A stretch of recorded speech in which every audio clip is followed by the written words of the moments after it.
conquête de la souveraineté passe avant tout par l'exploitation des ressources nationales au profit de nos populations.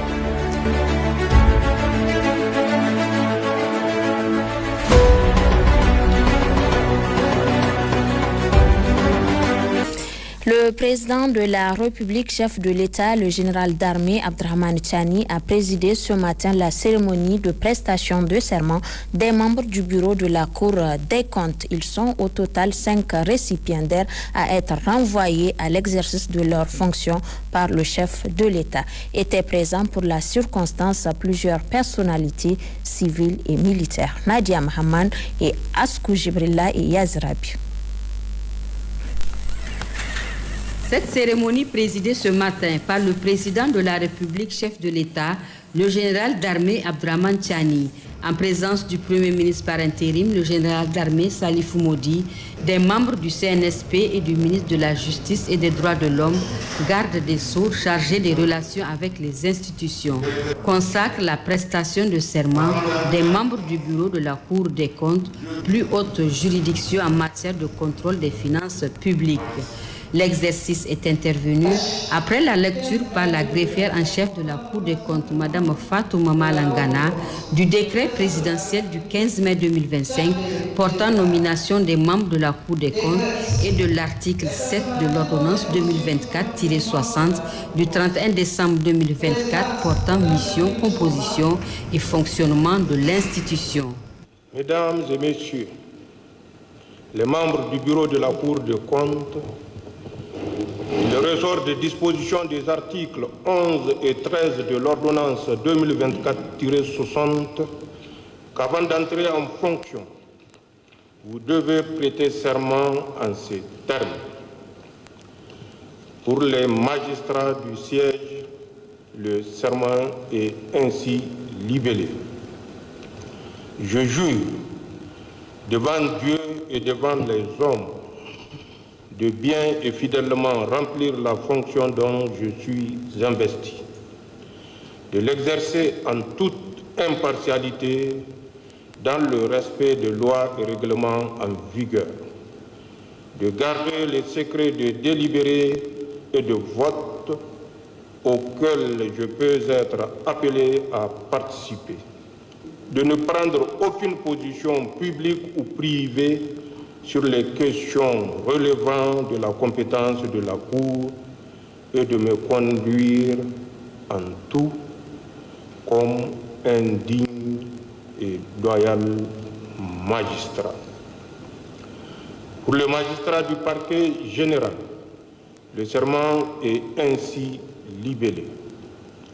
Je jure, devant Dieu et devant les hommes, de bien et fidèlement remplir la fonction dont je suis investi, de l'exercer en toute impartialité dans le respect des lois et règlements en vigueur et de me conduire en tout comme un digne et loyal magistrat.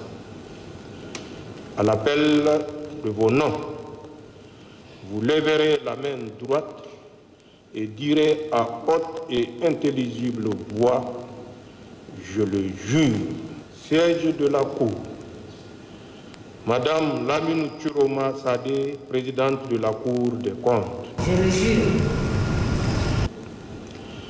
Monsieur Oumarou Magaji Tanko, président de la première chambre. Je le jure. Madame Idrissa Azmi Halidou, présidente de la deuxième chambre. Je le jure. Monsieur Issoufou Bouraïma, président de la troisième chambre. Je le jure. Parquet général de la Cour, Monsieur Salifou Kane Hamidou, procureur général. Je le jure. Je vous donne acte de votre serment, vous renvoie à l'exercice de vos fonctions et dit que de tout, il sera dressé procès verbal.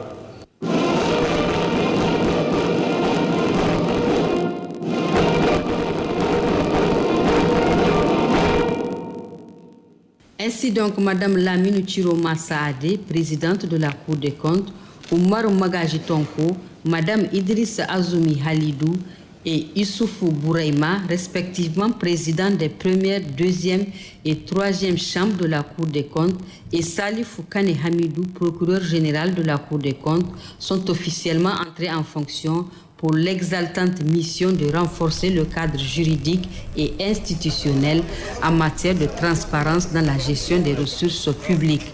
Une promesse qui tient à cœur au président Abdrahmane Tiani et qui est avant tout gage de la bonne gouvernance promue par les autorités de la refondation. À marge du sommet de l'innovation de l'énergie nucléaire pour l'Afrique NESA 2025 à Kigali au Rwanda, le Premier ministre de l'économie et des finances Ali Mohamed Lamine Zen a été reçu par le président du Rwanda Paul Kagame.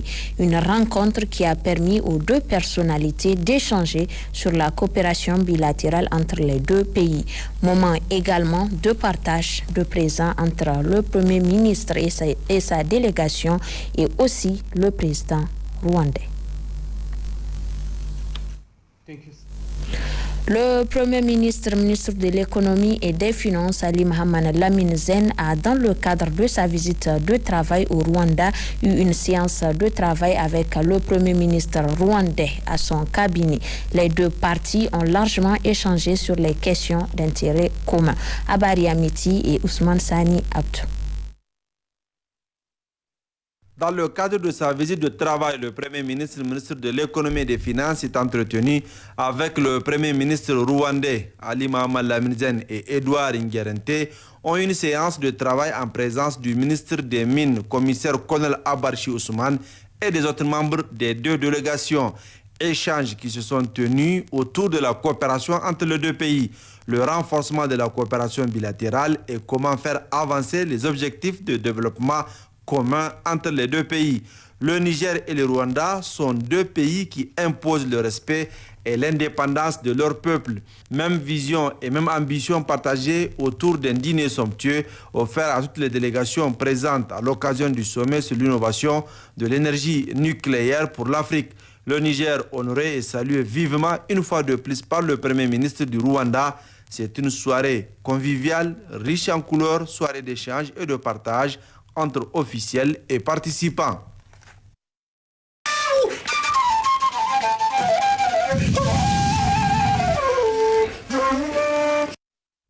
Les pays de la Confédération de l'AES parlent d'une même voix lors de la 4e conférence internationale sur le financement du développement à Séville en Espagne. Ceci traduit l'engagement de cet espace en faveur du multilatéralisme tout en prenant en compte les intérêts des populations des trois pays, à savoir le Niger, le Mali et le Burkina Faso. Et c'est le Premier ministre de l'administration territoriale et de la décentralisation, le général de division Abdoulaye Maïga, qui a livré le message de la Confédération à la communauté internationale. Mamari Kone et Aliou Touré.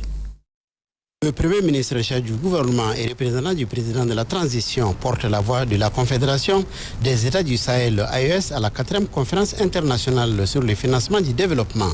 La participation des trois pays traduit leur engagement commun à défendre les intérêts des populations de l'AES. L'enjeu pour nous d'être là, c'est d'abord de participer à la décision. Faire en sorte qu'on ne discute plus du Sahel sans les Sahéliens, loin du Sahel. Ça, c'est le premier enjeu. Le deuxième enjeu, c'est aussi de faire porter les préoccupations du Sahel. Vous avez suivi les débats. La question sécuritaire est souvent oubliée dans l'analyse de la situation de développement. Les pays sahéliens subissent le poids de l'insécurité qui impacte leur capacité à implémenter les politiques de développement public. Et nous sommes là pour rappeler la responsabilité que certains acteurs ont s'agissant de la question sécuritaire. Et c'est pour cela que nous avons, en toute souveraineté, à trois, formant la Confédération des États du Sahel, décidé de porter une voix unique. On est là pour voir les possibilités qui s'offrent à nous, surtout en tant que pays enclavé.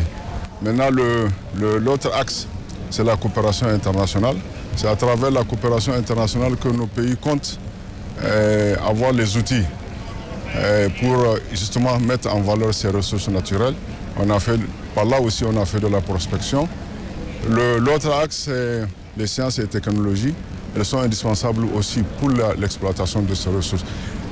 L'un dans l'autre, il y a la soutenabilité de la dette, il y a le choc de financement, les droits de tirage spéciaux. Il s'agit des thèmes qui sont là, qui sont connus de tous les pays, mais dont il faut maintenant savoir tirer profit.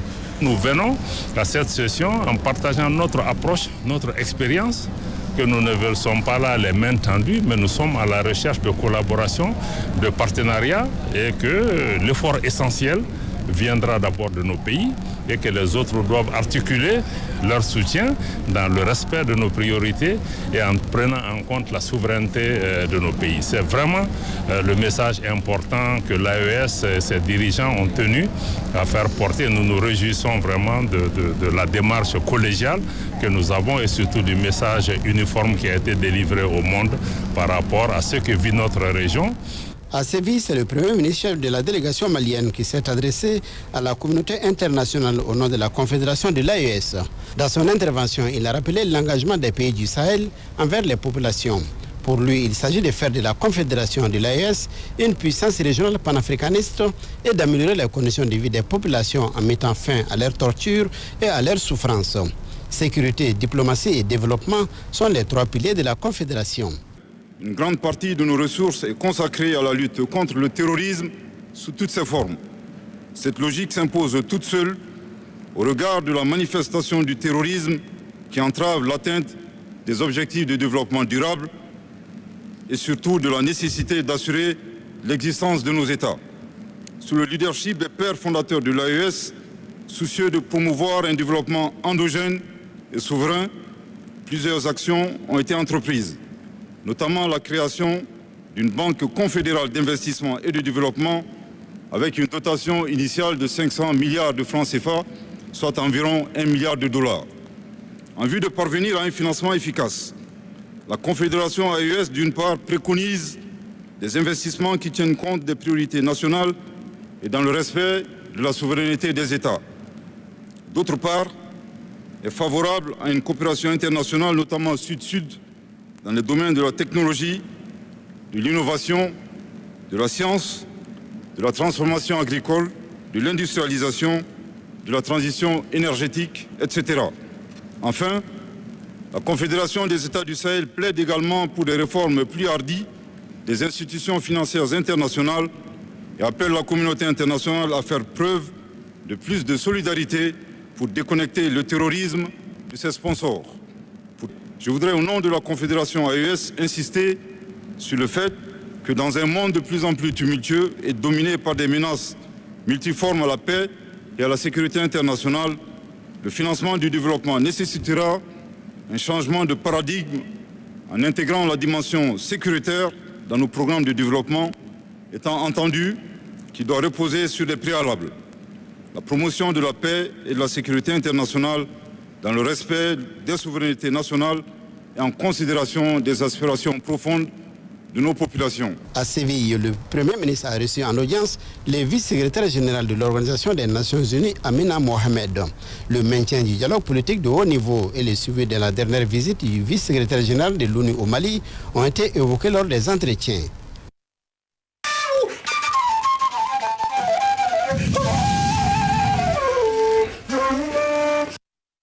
À Niamey, les travaux de la première session ordinaire du Conseil consultatif de la refondation se sont poursuivis ce mardi sous la présidence de l'honorable docteur Mamoudou Harouna Djingarey, président du dit organe. L'amendement pour adoption du règlement intérieur était au centre de la plénière.